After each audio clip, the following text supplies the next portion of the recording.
Good morning, everybody. It is good to see everybody here on this beautiful spring day. Thank you all for coming out. My name is Anne Marie Waterman, and I am the Chief of Staff to the President, Anthony Jenkins, who serves as President of Coppin State University. Thank you all again so much for coming out.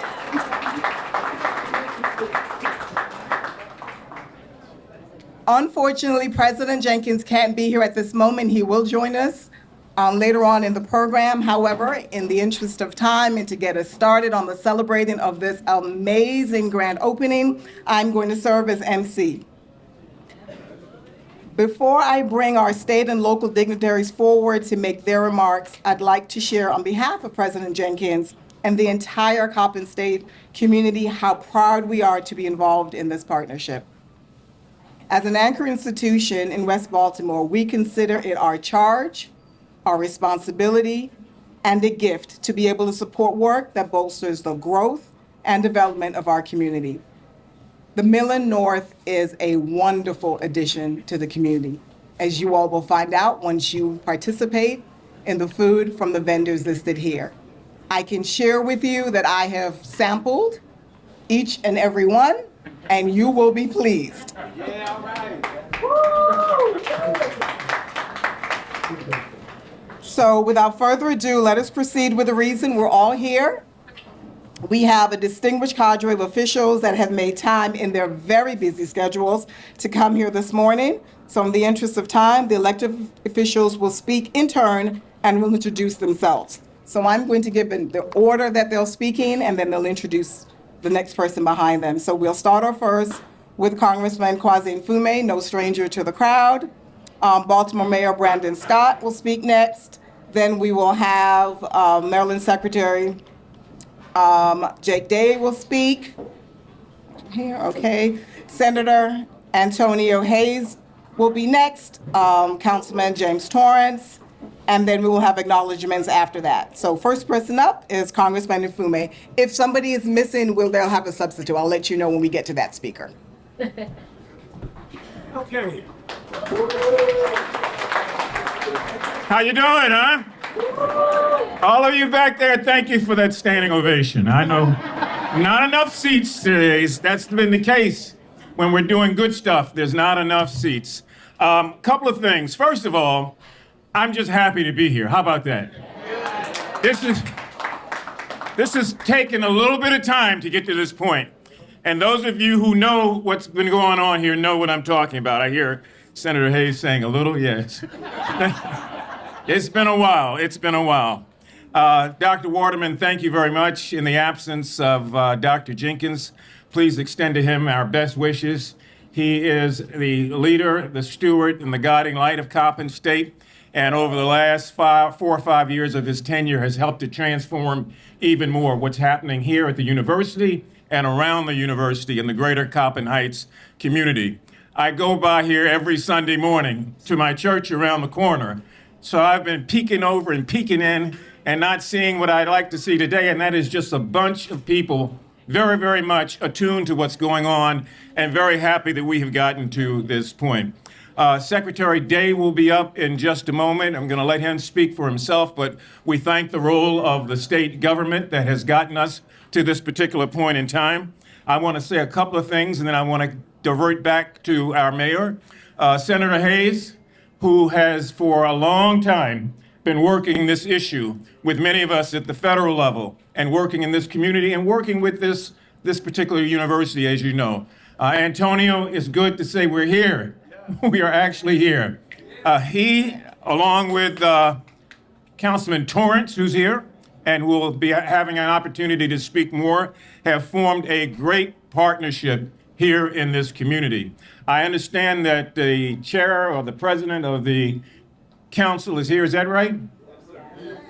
Oh, there he is, Zeke Cohen. Zeke, and the controller, Bill Henry, and a ton of others. Now, I can't be the one to introduce all the elected officials because I'm going to blow it. But I want them all, if you're not sitting, to stand up, and if you are standing, do this so we can properly see you and thank you. Scott Phillips, be the first. Yeah, come on. All the others.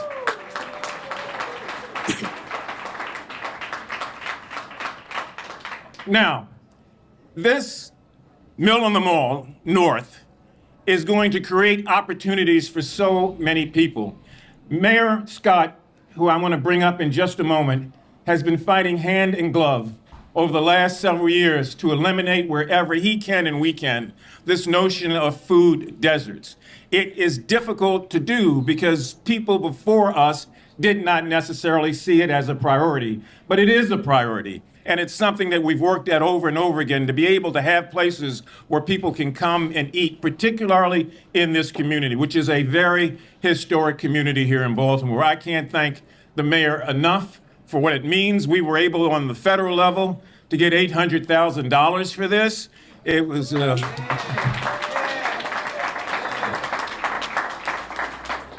Now, you don't know how we did it, all right? And I'm on the record, so I don't want to tell you how. But it was a part of a number of grants that we've gotten for West Baltimore and East Baltimore and things that the mayor and his team have requested. And this was a part of it several years ago, and somehow or another, this part didn't get through. So, Professor Larry Gibson, you know the story. We had to do some other things, and we did them. And I want to thank Senator Ben Cardin in his absence, and Chris Van Hollen in his absence, and Senator also Brooks, who's just become a part of the team. Ben and Chris were here in the early days pushing on the Senate side while I was pushing on the House side. And when that didn't work, we reverted to another method called influence. And we used our influence to get the $800,000. The state has put up money. Thank you very much, Governor Moore. The city has put up money. Thank you very much, Mayor Scott. So it's my pleasure to bring forward the mayor, who I often refer to as the quarterback of our city efforts. And I don't know about you, but I said the other night at his State of the City address that I've served with and been around 11 consecutive mayors. So I know a good one when I see one, and this is a good one. He's smart, he's intelligent, he wears Baltimore on his sleeve, and he's our cheerleader. Give him a round of applause.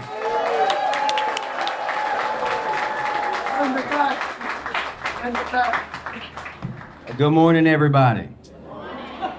Oh, Senator Hayes, they said this was West Baltimore. It sounded like East Baltimore. Let's try that again. Good morning, everybody. Good morning. I knew that would do the trick. First and foremost, I have no clue, since the cameras are rolling, about anything that Congressman said about funding. I don't know how it happened. We're here. Thank you, Mr. Congressman.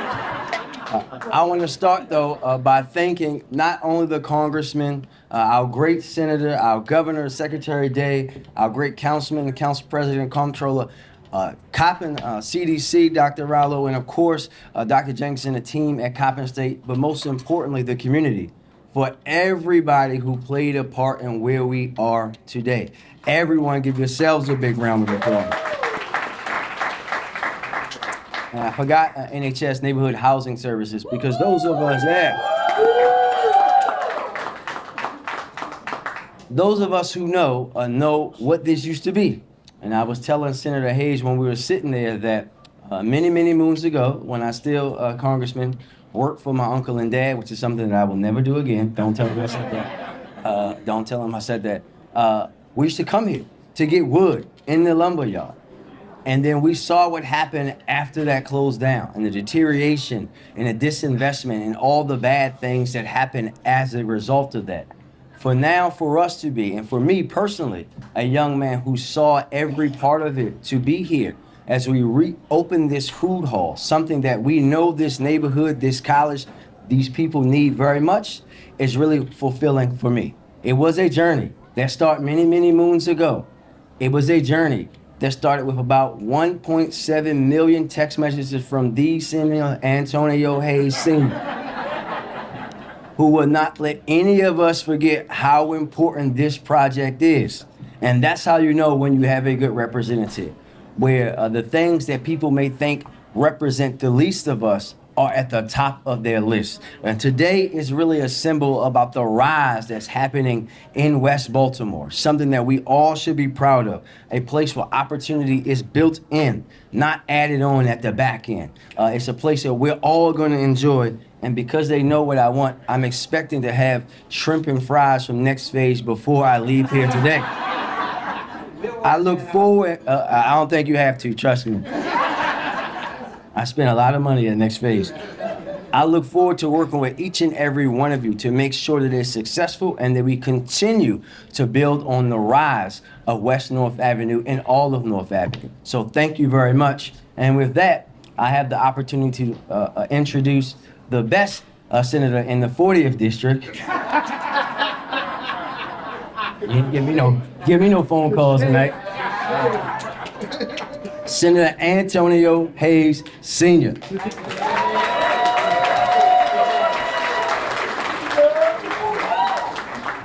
Boy, the shade is real in Scotts. He was throwing a lot of shade. I just reminded him when he drove from home this morning, he went from vacants to value. Good afternoon. Good afternoon. Good afternoon. Good afternoon. It's an honor. It's all good. It's an honor and a pleasure to be here. We have many, many elected officials. I think the congressman handed over the task. We know Delegate N. Scott Phillips is here, came all the way from Baltimore County to be here with us. There's a couple of council people that's going to be here, but my first start into politics was in 1998. I volunteered on a campaign by this young lady who gave me an opportunity. Former Senator Verna Jones was here in the building. My immediate predecessor and a businesswoman, entrepreneur, and advocate in her own right, former Senator Barbara Robinson is here. We're also joined by Comptroller Bill Henry, former Mayor Pugh, and former Senator Pugh was here. And then you'll hear from some others. I see Councilman Bullock over here, as well as Council President. And one of our state central committees, Braxton Street, is here, as well as you'll hear in a minute from James Torrance. Yes, Congressman, yes, Mr. Mayor, this has been a long journey. And, you know, as we celebrate 10 years since the tragic death of Freddie Gray, which is on many of our minds, I remember it was in 2015 where I took the oath of office to serve in the Maryland House of Delegates.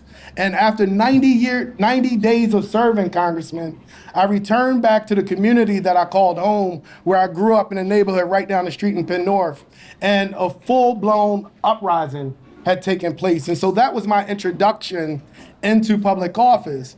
And so over these last 10 years, I've been searching for a way to realize the dream that led me to public service, to change communities that have been so disinvested in so many years, in the same communities where I saw my mom succumb to substance abuse at a very early age here in West Baltimore. And in 2021, with many of the support of people in this room and the prayers of leaders like Miss Linda Batts and Miss Adeline Hutchison and Miss Donna and all of those that's here, Miss Powell, may she rest in peace, we came up with the West North Avenue Development Authority. And the Development Authority over the last year, and Mr. Mayor, I want to thank you, because when we had this vision of what could happen here on North Avenue, it was your thought, it was your funds that first contributed the first seed into making it happen, right? And so as we look back over these last couple of years since 2021, in the last 3 years, with the partnership of our governor, Governor Wes Moore alone, we have invested over $58 million from 83 to Hilton just right here on West North Avenue. $58 million. And Senator Robinson, you know just as anyone, for entrepreneurs, especially these entrepreneurs, to be successful, sometimes they need a little help. They need a little seed money. And I'm so grateful because of the Development Authority, we were able to contribute $25,000 to each one of these vendors to have the kitchen equipment that they needed to be successful in this space. And so we've committed over $125,000 and even more investment. But that seed will go into making sure these young business people, these entrepreneurs are successful and contribute to our society. So I'm so excited about what we've accomplished here. But I know the reason why we're here is because of community leaders that are throughout this room that have given us an opportunity, like Dr. Rodwell, Dr. Meldon Dickens, who had the vision to create a space where these entrepreneurs could come together. And so thank you all so much for having me. And next, I'm gonna bring my partner in here in West Baltimore. Well, I think, sorry, I made a mistake. But he's still my partner. You're gonna hear from James Torrance in just a minute, but I want to bring to the podium the President of Baltimore City Council, Zeke Cohen.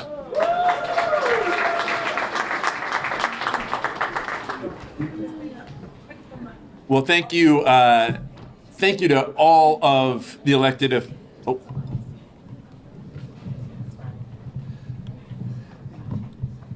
you do this way?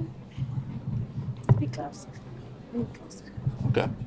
Thank you to everybody for being here. Thank you to Senator Hayes for your leadership, my partners on the council, Bullock, Torrance, our mayor, our congressman, our comptroller, all the former elected officials that are here today. Look, it is very evident across our city that Baltimore is the greatest American comeback story in history.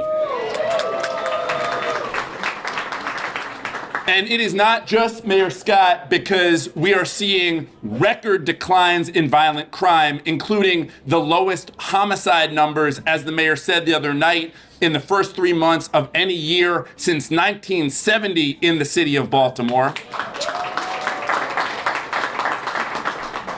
It is not just the record declines we're seeing in non-fatal shootings and in all the other crime categories. It is because we are rising together, and this food hall is such a beautiful example of what it looks like when community comes together with elected officials from all levels of government and makes it happen. And I say that as a foodie, as someone who loves a good food hall. This is so awesome to have here on North Avenue. And let me just thank the senator, because I know how much he has poured into this, because Senator Hayes constantly reminds us that if we are going to have a renaissance, if we're going to have a comeback, it has to be through Black wealth creation. It has to be through economic uplift. And that is the message that we see here today. And I just want to thank one other person, which is a young woman who I think is here, Navia, who's the artist who made this beautiful art on the wall over here. Navia, you still here? Somewhere over there? So you should check out her art. And there's one of the paintings, and it has a young woman, and then it has another slightly older woman. And she told me that that painting is about growth, and is about change, and is about transformation, and is how we grow. And I think about that because I think about what's happening right here in West Baltimore, which is, to be clear, we are having a renaissance, but we are not leaving any part of our city behind. We are making sure that we are growing and gaining together, and that this type of amenity, this beautiful food hall with not just great food, but art and culture and people. This is what we need in all of our communities here in Baltimore. This is our values. And again, it is just a great honor and a pleasure to the many, many folks that poured themselves into this. This is what Baltimore is all about. Thank you for creating it. And I am so proud to welcome my colleague, my friend, and someone who is endlessly patient when it comes to pushing the boulder up the hill, making things happen, staying with it constantly, Councilman James Torrance.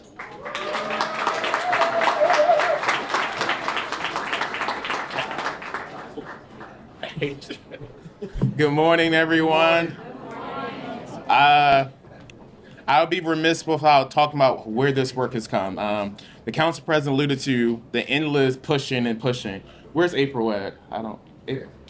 April called me on paternity leave because there were some things in the way. It was at 11 o'clock at night. I'll just take this off. It was at 11 o'clock at night. This project was important. When I first got in office and I did a transition, Councilman Pinkett said, we started this thing, but we haven't been able to finish. I see Leon in the back. A lot of the work I've been doing in West Baltimore is finishing what we dreamed so that we can actually actualize it. A lot of neighbors have said things have started, but they never finish. We had plans sitting in tables on bookshelves that never got implemented. My job the last 4.5 years has said, let's do it. I have a senator, I have a mayor, I have a congressman. We now have a governor that supports those visions and those ideas. And most assuredly, I serve a lot of Black middle-class women who upheld our tax base for the longest time and deserve amenities. The neighborhoods that surround West North Avenue have been led by Black women for decades. When people weren't outside cleaning, I remember Afro Clean Block. My grandmother, my late great-grandmother lived in 3400 block of Gwynns Falls Parkway. My uncle still owns a home in the 3200 block of Braddock Avenue. I'm a boy from East Baltimore, but my family tracked me across town. Listen here, Mr. Mayor, I still get a chicken box from Walbrook Junction, which I proudly represent. I am especially proud for this moment because as we're revitalizing West North Avenue, it is the Black and brown voices that are at the front of that conversation. I'm a historian by love because I think about Baltimore was the first city with the majority Black free people. We often forget about our history and connection. There will be no Harlem Renaissance. There would be no Philadelphia. There would be no Tulsa without the Black people who innovated here. So for us to actualize and esteem Black communities with amenities like this is why I do the work. This is why we all are here today. So I just want to say, take a moment, take in the breaths of this area, look at your neighbor, say that we did this, right? This is not an individual person, not an individual thing. And I would be remiss without saying there was one person who inspired me to get into public office. She was one of the first people I called when I thought about running for city council. It is my V, Senator Verna Jones-Rodwell.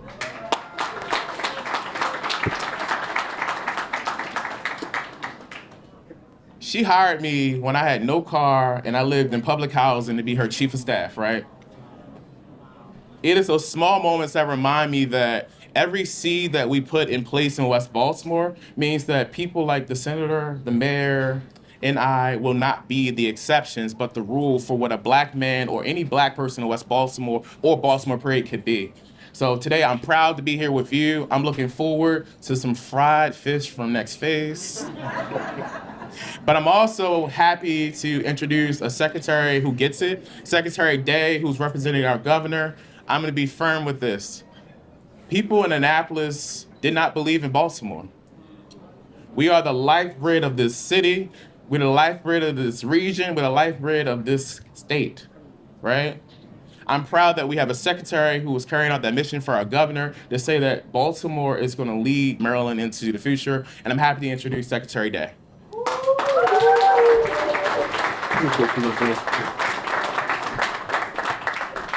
Hey, it's so good to be with you today. So look, Mr. Council President, I felt that in my soul when you referenced former elected officials. I felt a little bit called out as one of them. You know, I used to be mayor of my small city, Mr. Mayor. And one of the things that I'm inspired by every time that I hear you talk about this city is it feels like my home.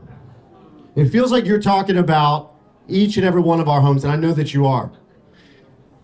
This city, the story that is being written right before our very eyes, has exclamation points behind West North Avenue. It has exclamation points right here at the Mill on North. Each of these businesses is an exclamation point in that story. You got passion, you got people, you got place, and one thing the governor and I talk about often is that in this global economy, in this challenging time, great places win. And it's a combination of people, good design, housing, and business. And we are right down the street from an institution that is helping to put bright minds back into Baltimore in Coppin. Am I right?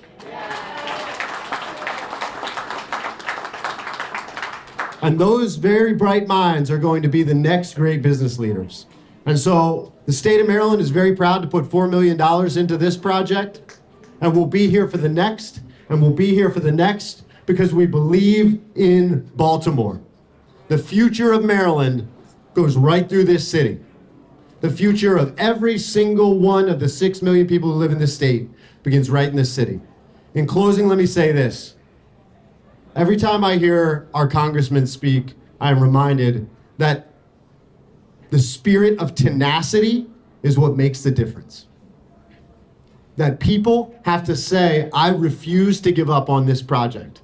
I refuse to give up on this block. I refuse to give up on this street. I refuse to give up on this place. That's what each and every one of the elected officials and leaders has done here, and I'm so proud to stand with them. Congratulations and thank you so much. And I don't know who I'm handing it off to next. Yes. Thank you. These mics are never set up for people who have height. Jeez. Okay. I'm going to take a matter of personal privilege and try not to be fired and just acknowledge President Jenkins has arrived and he's here. If he could just stand and wave.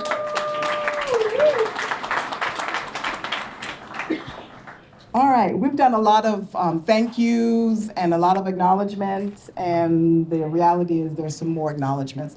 Oftentimes when big projects happen, there are a lot of people in the background that may or may not, often do not, get credit. So just because you're not on this list does not mean that we're not grateful. It just means I only have a finite amount of paper.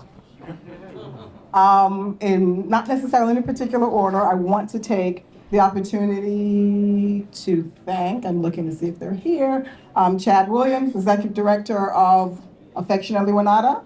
Raise your hand, raise, so the people can see. Acknowledgement to Ms. Kayla Williams, the Senior Intergovernmental Affairs Liaison from the Governor's Office.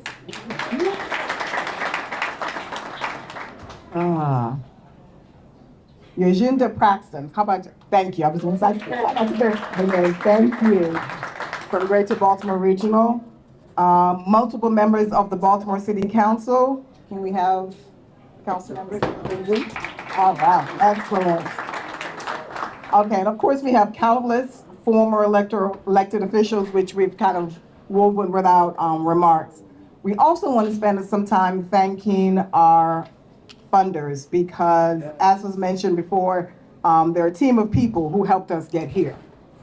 So under our funders list, federal, state, and city agencies, all that allowed us and worked and toiled through the nights and the discussions and the convincing and the negotiations to get us where we are. France Merrick Foundation, Wells Fargo Foundation, to name a few. And of course, we've got to thank the money people. So around financing, we have the Neighborhood Impact Investment Fund. We have NeighborWorks Capital. We have Neighborhood Housing Services of Baltimore.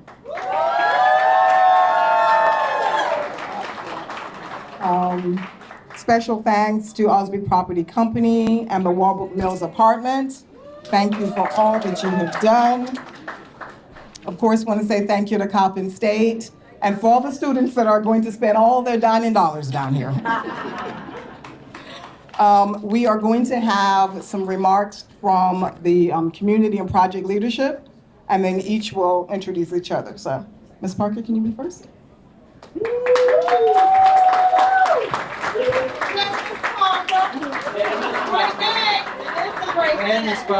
Yes, can we say it's a great day? It's a great day.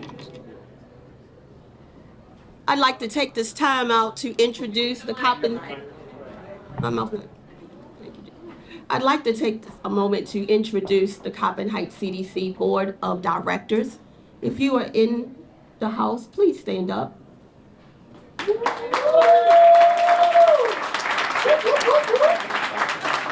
Elder Nadine Page, Bishop William Gaines, Miss Mabel Welch, Miss Mabel Gordon, Mr. Covington, Mr. Donald Covington, Minister Gwendolyn Smith, and past board president, Councilman John Bullock. Ms. Cheryl Gross.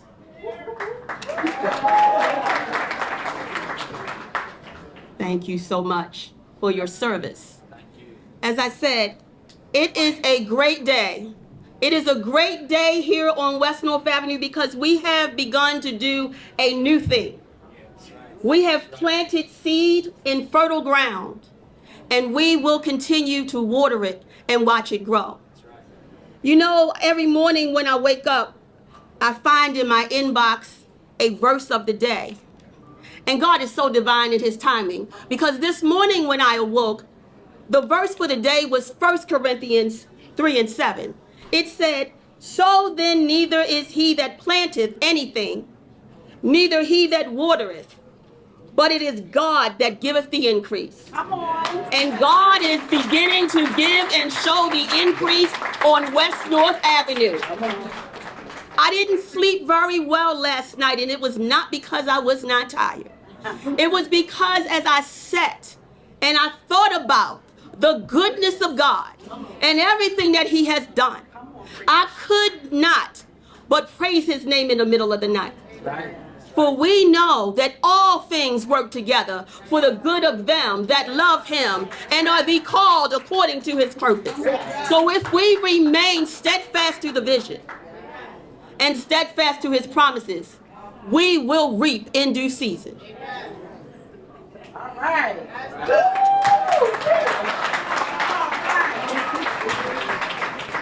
My name is Crystal Jackson Parker, and I stand here as the Executive Assistant and Director of Assets Management for the Coppin Heights Community Development Corporation. As I stand here today, I recall the daily routine of my formative years, traveling this very North Avenue corridor to Edgewood Elementary School at the very far end, attending my grandmother's hair shows at Rogers Beauty School in the 3100 block, picking up laundry from Al J's Cleaners at North and Dukeland. I'm really dating myself now. And all right. And the undeniable smell of fresh cut lumber that filled the air from the Walbrook Lumber Mill, located right here on this very site. That's right. That's right. 35 years later, I would return as a resident and community leader. It was then that I met Dr. Gary Rodwell at a community meeting where he spoke about a facade improvement opportunity for merchants in the 3100 block of West North Avenue, and plans to revitalize the former Lutheran Hospital, also known as the Hebrew Orphan Asylum. At that point, I was intrigued and wanted to know more. So I began to attend CDC steering committee meetings. I was unaware that I was about to engage in a journey that had been 25 plus years in the making. The CDC was established in 1995 as part of the Coppin State University ecosystem. They collaboratively initiated CHIRP, this Coppin Heights community's first urban renewal plan during the Ehrlich administration. Since 2012, as an independent body, the CDC's efforts under its West North Avenue revitalization project and tagline, "The transformation continues," have brought over 100 million in assets to this corridor and the surrounding community.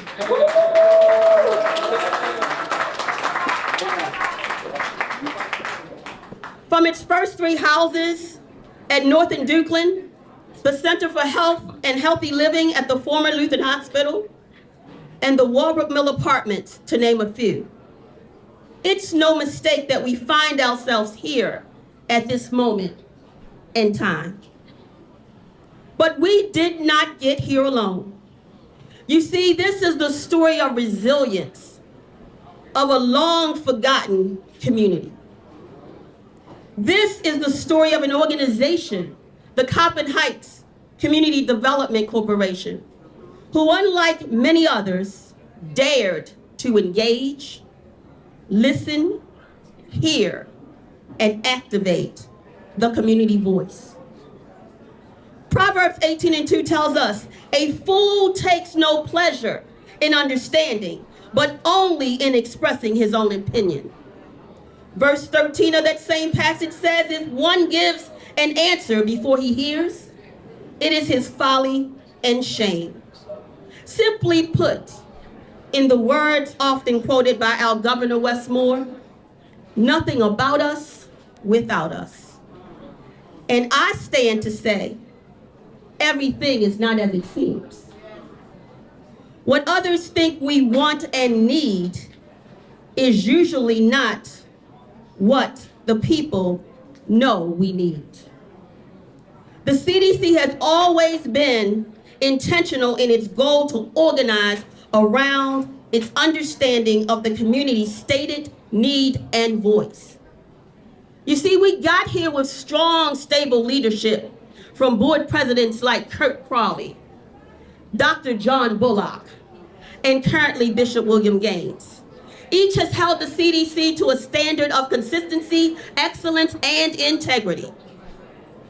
We got here by heeding the instruction of our elders in the likeness of Mr. Herbert Clark, Miss Gwen Shelton, and Mother Margaret Powell, who advised us, just like as in 1 Kings 12:7, Rehoboam was commanded to listen to the people and serve them.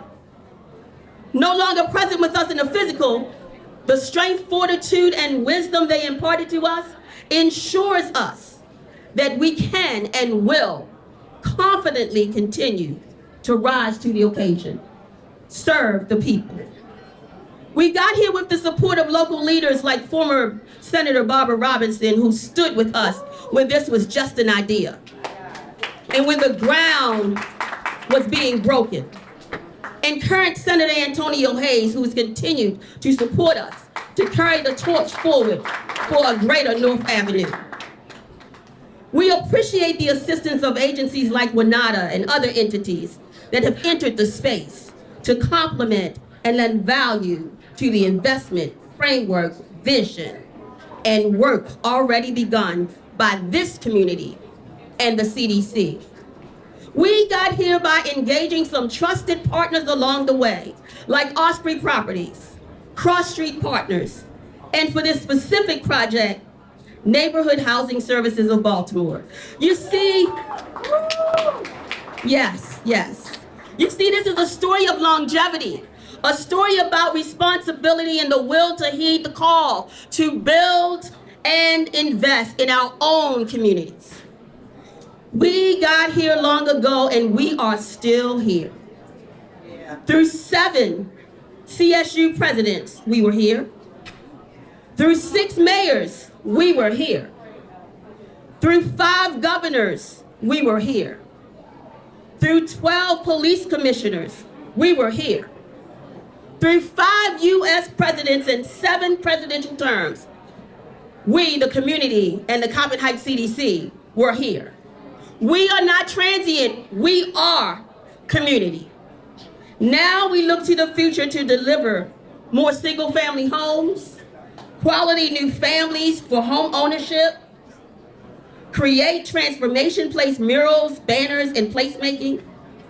Yes, the Mill on North has never been a standalone concept.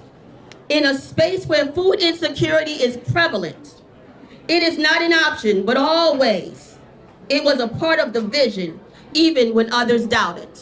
The very name, the Mill on North, was coined by a community resident during a 2019 community conversation charrette held at the Leonard A. Hicks Center. It intentionally acknowledges the history of Prior North Avenue, a vibrant and prosperous commercial and cultural corridor throughout much of the 20th century. It also embraces the future of renewal and revitalization and inspires endless intergenerational conversation. Does the future sound difficult and challenging? Yes, it does. But it is also full of endless possibilities and opportunities. We remain true to the vision with the community voice as it has been written, and it is plain. We have gained the knowledge and we refuse to allow our community to perish. A thriving Mill on North is much more than a food hall. It is a destination where friends, family, and neighbors throughout the city of Baltimore can call their own. Yes, there is an R House in Remington, but on West North Avenue, the Mill on North is our house. Thank you.